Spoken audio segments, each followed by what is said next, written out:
Oh.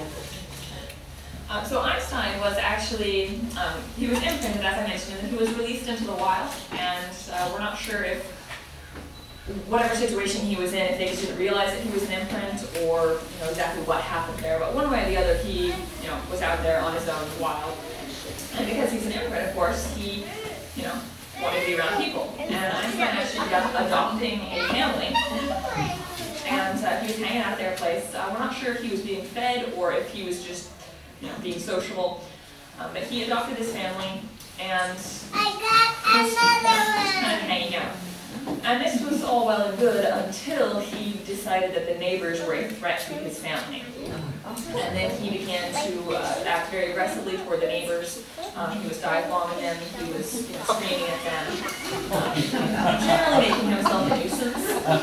And it finally got to a point where he had dive-bombed them one too many times. I think one of the gentlemen actually ended up having to go to the hospital for a few stitches. And everybody involved was like, okay, this isn't funny anymore, this isn't cute, something needs to be done. And so they contacted State Fish and Wildlife, and State Fish and Wildlife came out and said, okay, well, his bird has caused harm to a person, so we're going to need to put him down. Thankfully, Federal Fish and Wildlife found out about this and said, I don't think so. This is not how we do things. It's not this bird's fault that that he is in this circumstance. And so Federal Fish and Wildlife helps to capture Einstein, and how we got his name is because he's fully flighted. They couldn't get closer. You can have the money.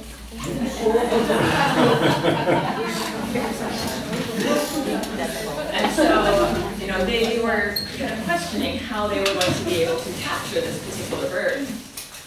And what it boiled down to was that Einstein's curiosity got the better of him.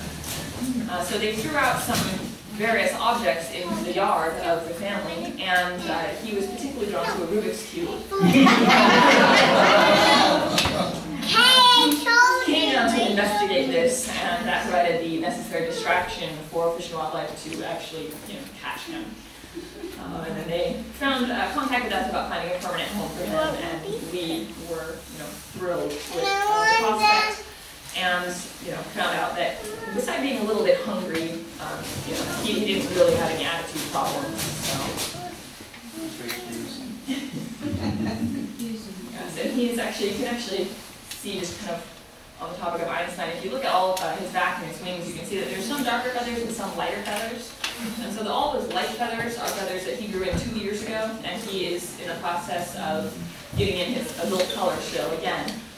And the darker ones are ones that he just drew in this last year, and are a little newer and therefore nicer looking. Yeah. I think I missed part of your description of the migration.